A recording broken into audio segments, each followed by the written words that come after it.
really terrible health consequences, or they're basically in hospice care.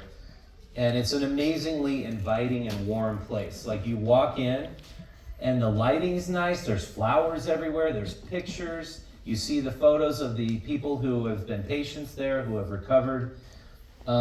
It's just, and then all of the staff there are incredibly warm and inviting. And I don't, my goal here is not to point fingers, but I have to contrast that with what I've heard from everybody who stayed in the resource centers. They feel, the homeless population reports to me that, quote, they feel like prisons. They feel like they're a prisoner in those facilities. And I've heard it all over and over again. And I've heard there's obviously a lot of criminal and drug activity going on around these facilities, and it's running rampant. It's improved a little bit because they've stationed more police there now, but the Ballpark Neighborhood Community Council can't believe how the neighborhood deteriorated so quickly. In contrast to what you've done, your neighbors love you. Everybody in that neighborhood says you guys are an asset. So Jillian, in your opinion, what needs to happen to make the resource centers more welcoming and inviting, and to be better assets to their neighborhoods? I think that's a really big question. I don't think I have the answers to all of it. The road home is providing 900 beds. We're providing 50. They're low to no barrier. We have some barriers to get in with a medical, they need to have a medical referral. We're not zoned as a shelter, so we're not allowing walk-up, so there are some pretty big differences. And also, they're having to deal with some security measures that maybe don't translate well to trauma-informed care, whether it's, showing your waistband when you walk in, or walking through metal detectors, or having metal beds and metal sinks for safety. I think people kind of behave with the way their surroundings are, and they live up to what's being provided to them. So I think a big difference within between is we've got private and semi-private rooms, private bathrooms. They're decorated differently. I think that it gives people the hope that they deserve housing, and they can see something different than a resource center or maybe prison or whatever institution they might have been in. So again, I think we're dealing with a little bit of a different neighborhood and a different population that the resource centers are dealing with. But I think we're making a decision as a community with the state having a huge surplus. We do not have deeply affordable housing. We don't have enough shelter beds. So I think we are choosing to make people homeless, and we need to figure out how to prevent homelessness before it starts, because it becomes a really big issue, as we're hearing from everyone. Woo!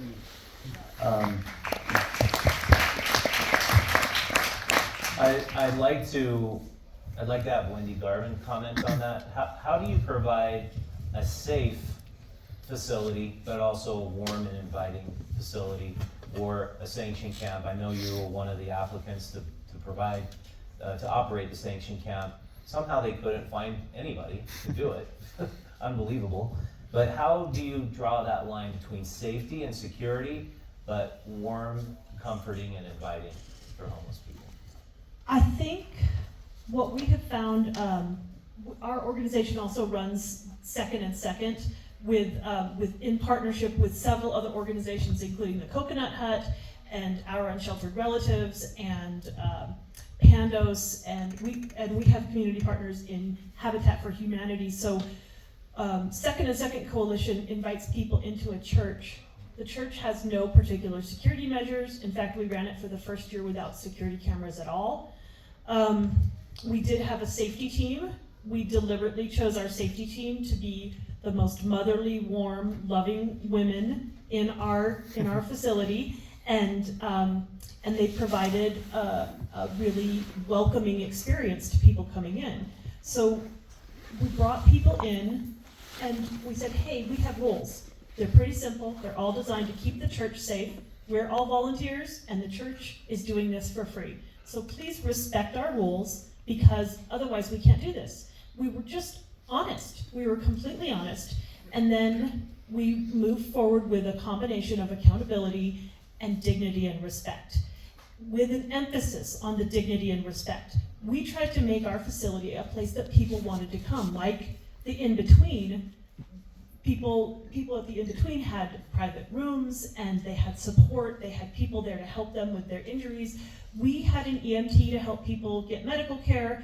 We had all of these amazing volunteers who, every time we saw anybody, we said, welcome, we're so glad you're here. What can we do to make you more comfortable? And we provided home-cooked food, which is no more expensive than the food provided at the HRCs. And we got donuts and cookies donated. We just tried to make it a place that we would want to be. And although our guests were sleeping on the floor on mats with a thin donated blanket, they always told us that it felt like a 5-star hotel experience. And then they didn't want to mess that up. And that's what it came down to. We treated them like human beings. They treated us like human beings in return. And with that, we provided an atmosphere that valued that dignity and respect, but also accountability. We did have a few people who tried to use drugs in the bathroom, and we monitor the bathrooms because we want it to be a safe environment. And it's important to remember that although some of the members of our homeless community do use drugs, there's also people in recovery who don't want to be around that, and they want a safe environment to live in. And so we would just reiterate that, and we would give people many chances, perhaps even too many chances, but ultimately we'd say, we're really sorry, you can't stay here if you're not going to follow our rules. And then we would give them a short exit, a day or two, and when they came back, they were like, oh, you were serious about that. So we're not pushovers, we're just loving, but firm, just like a mother would be, right? And we provided a place they wanted to be, and they were willing to follow the rules in order to be there. And I think that it's really that simple. Yeah. And so just got to provide a little bit of background what happened last winter. The shelters were full. The unsheltered were in freezing temperatures. They were freezing to death. The bodies were showing up at the morgue. Ty was keeping count of how many bodies. And what the city failed to provide, Wendy, along with other nonprofits, provided in the First Presbyterian, First United Methodist Church. And it's just where the city's failure was just not enough beds, not enough warm places to go. And that man you saw in the documentary who had trench foot, his legs were amputated. He lost both of his feet. And a lot of people lost a lot of limbs, and a lot of people died simply because they could not get out of the cold. So Wendy's organization and 4 other nonprofits all teamed up with the First United Methodist and opened their doors to save lives. And so, yeah, I just think that's the most awesome thing that happened last winter. And so, Ty also, she opened an unsanctioned camp, and that was against the law, by the way. They did it with a moratorium in place by the city council and the mayor of allowing any additional homeless facilities. Ty did the same thing, and it was Camp Last Hope 2 years prior, and then the year yours was 2020? Mm-hmm. 2020 to 2021. Yeah, and then 2021 there was another campground and they were providing for the needs of the homeless, unsheltered community. But what does the government, what would you tell the mayor, Ty, right now, and the city council, what do they need to do right now as winter's approaching so that people don't freeze to death again this winter? Follow my lead. Follow my lead. Yeah. Listen to what I'm telling you. Is this working? No. Turn that mic on, sis. Follow my lead. Listen to what I'm telling you.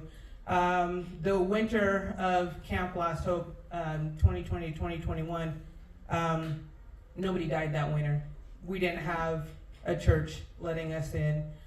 We had under I-15, down the street from Black Rifle Coffee, we had My Big Mouth, and we had caring people in the community. And that was the largest and closest thing to an unsanctioned, or to a sanctioned camp here in Utah. When we first opened it, we had around 60 people. When we ended it, we had 211. And we had names. We didn't have just tents.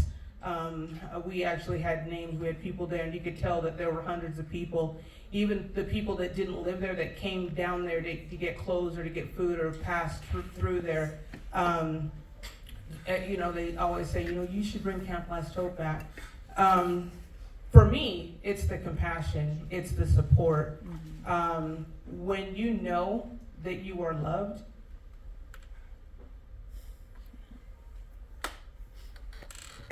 you got this, you're all right. It makes a difference when you know that you're loved. Woo! And I am a bitch when it comes to them. I do not let anybody, the police, the health department, I let nobody mess with them. And it's not because I'm trying to be seen, it's the right thing. If I've got a police officer trying to back up a health department employee to get this person away from their stuff so they can throw it away, I'm standing between that cop, that health department rep, and I'm telling her, pack your stuff. Get your stuff. They're trying to take, no one's going to take your stuff. And I said, listen, I've almost been arrested. And I'm not rowdy, I'm not rude, but you're not taking her stuff. Because you're not the one that's paying for her stuff. I got that sleeping bag. He pitched in to buy that tent. They brought the food there. You throw away what you paid for, and you didn't pay for anything here. Mm-hmm. So she's leaving with what we got her. Yeah. Because at the end of the day, as a community, we got her. So we need community in order to make sure that people are alive and well. And when we had Camp Last Hope, we had community, and nobody died, nobody struggled, nobody suffered. Everything they had, we provided as a community, and out of that, 55 people received permanent housing. I made phone calls to their housing workers and said, hey, what's up with this? Oh, well, she doesn't have housing. Well, what do you mean? She says she's got a lifetime voucher. Well, yeah, we gave her 6 months to find a place, and she didn't find it in that 6 months. And she also had 2 extensions. And I'm like, we're in a pandemic. People weren't even showing places for the first while because we didn't know what this pandemic was going to mean. And last I checked, lifetime meant lifetime. So if she's got a lifetime housing voucher, give her a lifetime to find a place. Yeah, I think it ended up where those vouchers were not worth the paper they were printed on. Well, they got into their housing because I'm persistent. Yeah, because case manager, I kept hearing case managers, the turnover was way too extreme. Mm-hmm. Yeah, my case manager just quit. I'm trying to get another case manager. Oh, my next case manager quit. I can't get him. But you know what? I don't get paid for what I do. I literally have done this for the last 50 years of my life. I'm not getting paid. I'm not a case manager in the sense that they are, and I've been able to get people housed. And not because my friend rents rooms out of her house and I'm calling their caseworkers and I'm digging into their files and I'm looking at what the government gave them. And I'm just holding the government's feet to the fire. You gave them a lifetime housing voucher. You need to honor this. And I'm just gonna stick by her side until she's in a place. And I ride through. And that's what we need. We need people to be committed. We need people to be consistent, and we need people to be community oriented, because when you have that and people feel that love and support, I swear, you can make someone feel like they can fly when they are unconditionally loved. Woo! So, Rena, I just became aware of because we were reporting on the Ramada Inn, a huge facility that was supposed to be open right now. 400 units were supposed to be open. And it was given to a developer with a $2 million grant and a $1.8 million RDA loan. And he just couldn't pull it off. And I don't know why. And I don't know why the city council or the mayor did not know why he wasn't pulling it off. But it's sitting there empty. And it could house 200 people right now.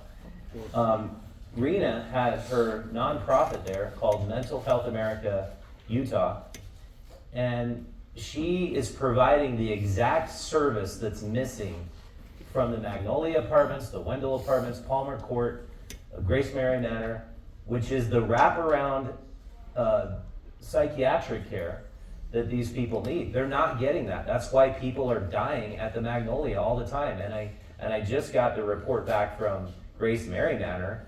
People have been dying there like crazy. And they're not even getting people to check in on these people who have rooms there. And so, Rena, what do you feel is missing from the equation right now in terms of all this public housing? I think it's pretty obvious what you. I mean, I think you said it, right? It's those wraparound services. It's, Why can't they seem to find those services? Why can't they work with you? well, we're working on that. We're offering those services to all of the permanent supportive housing units and letting them know that we're willing to come in. We're willing to not only do groups, but do things like activities and things that build community. A lot of people, so I've worked at the road home, I've done a lot of harm reduction stuff, volunteer work, and then I worked for Housing Connect at Grace Mary Manor for 5 years, and found many dead people, many people that I cared deeply for. But the fact of the matter is there's turnover in case management. Pay is not what it should be. There's a lack of real care for people's whole health. The fact that, you can help them sign their housing paperwork, you can help them make a couple calls to Social Security or DWS. That's what quote unquote case management is. However, when you're treating a person's whole health, there's so much more of a difference, and that's why I started Mental Health America of Utah, mainly for people with serious mental illness that struggle to engage in services, that struggle to stay housed, and to really create a community where people can come together that are like-minded. All of my staff have lived experience. All of my staff have struggled with mental health or substance abuse or both, or they have a family member that has, including myself. I'm sober 15 years, in recovery from mental health issues for longer than that. Thank you. And when you bring that lived experience into these situations, the truth is, our homeless population doesn't trust clinicians. They don't trust people that they see as above them. And so when you're on their level and you're able to say, hey, yeah, I used to slam heroin too. Like, I get it. What's your goal? What do you want to do from here? How can we help you? And we can start small, and we can start with crafts. We can start with little things, and once that rapport is built, it is something that is truly amazing. I mean, we had our grand opening today at our new location since we left the Ramada. Hundreds of people came, and it's just a drop-in center where people can come for groups, activities, one-on-one support. All of my staff are trained 40 hours through the state to get their certified peer support specialist training. They take a test, they continue with continuing education credits. They're also all certified through DHHS as adult case managers, and they all have lived experience, which that lived experience is the key. And so we're able to fill those gaps in service that are happening all over. Well, it seems obvious to me, the previous panel, Other Side Academy, every person who works there has that lived experience. They know what it's like to go through that. They know what it's like to start at the very, very bottom and try to build your life back up. why don't they take the model that you guys are providing at the road home and at these permanent supportive housing facilities and find those people to run those facilities who have lived experience? What's preventing that from happening? I'm not sure, because I've offered it, and I'll pay my staff. They don't have to pay for anything. So it's a matter of just, I really just focus on building relationships, building trust with the resource centers, the youth resource center, all of the permanent supportive housing locations, and they're open to it. Not all of them are open to it, but we're willing to offer those services for free, and so it should be an easy thing. Because when you tell a person, here's your apartment, now if you don't, as long as you don't work, it'll be free. But if you work, you're actually punished and risk getting kicked out. How could you have a worse model? Well, I wouldn't so much call it that. So if, let's take permanent supportive housing. If you have 0 income, your rent's $25. If you have Social Security or any work income, your rent But is if you get 30%. Yeah, if you get a job, they take 30% of your check. So Right. so I'm working almost a third of my day to pay my rent. Why work at all? Maybe, but I've never seen somebody pay more than $500 for rent in permanent supportive housing, even with a job. And why is the death rate so high? The death rate is high because mentally ill folks that have been on mental health meds that are old and have been on them for years and years, that's an issue. Drug abuse is an issue. Fentanyl and xylazine, now huge issue. The rule in permanent supportive housing is you have to wait 3 days before you can enter the apartment. And so if you haven't seen that person for 3 days, then you enter, and by that time it's too late, right? But it's also There's no, because there's not that sort of family environment where the staff are the people who went through the recovery like Jillian has in hers. right. And the staff take ownership in the facility and the recovery, like, every successful program demonstrates. Then, what's preventing them from understanding that is the template that works? Why not adopt it? Yeah, I think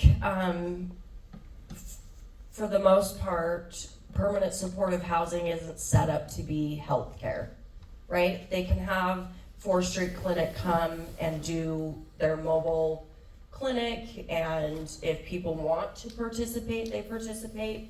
If they don't want to, they don't.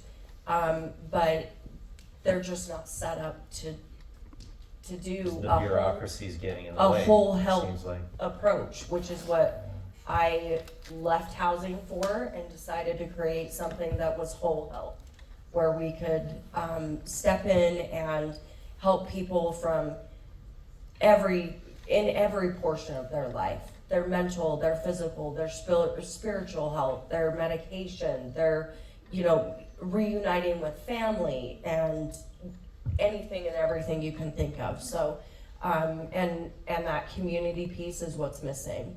If you don't feel a part of a community, you are alone, and you are desperate, and you die by suicide, or you die from an overdose.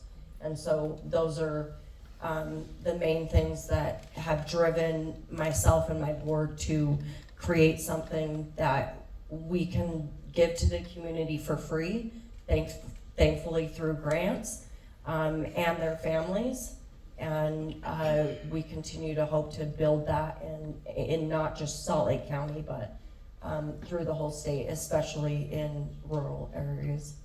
Yeah, well, I'm glad you've all done what you've done. It's really, truly amazing. Do you mind if I add something to that real quick? The Yeah. reason why a lot of these places seem to be failing from your view on the outside, there's a very famous quote from the movie Goodfellas. All of us worked through a pandemic and did not change our jobs. We still exposed ourselves to, if not more people, to help the amount of people who are on the edge of this problem.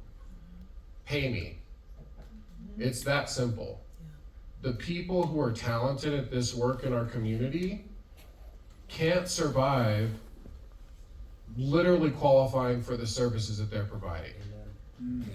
It's literally that simple. That's all there is to it. If you want that service, pay me. I shouldn't, as a 35-year-old man, be buying my first home and be on the edge of these services if not for having a partner. That's absurd.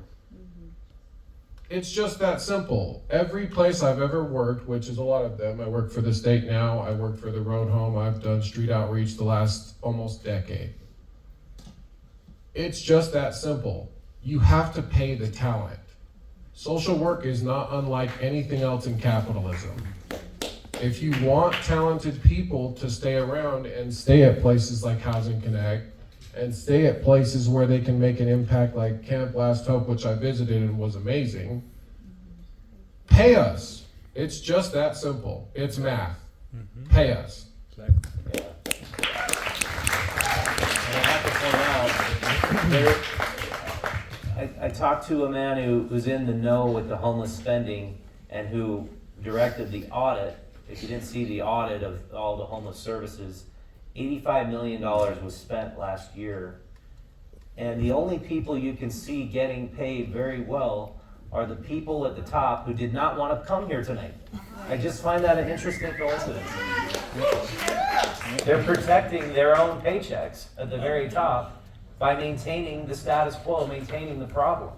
So I think, why not give a huge bonus to anybody who's actually solving homelessness? I feel like they don't even let people succeed in those situations. There's so many federal regulations, state regulations, legislative requirements. Like, one of the reasons that the homeless resource centers feel so militaristic is because they are required to have armed guards at all times. Many of us run facilities without any sort of security at all, or an internal safety team. But, and we do just fine. These are the exact same people. They go from one facility to the next. We treat them with dignity and they respond. Yeah. These legislated rules with armed security guards, people feel like they're back in prison, and then they act like they're back in prison. And so it's a vicious cycle, and so much of it is legislated and required by government entities, and that's the piece that we absolutely have to fix. Woo! We have the formula for success right here on these two panels. And unfortunately, we gotta conclude this. We gotta do this again. We've got to do this panel again because there's so much more to talk about. Thank you so much for coming today, all of you. I really appreciate it. And we've got our next film coming up about the gondola. I think we're a little bit behind schedule. We gotta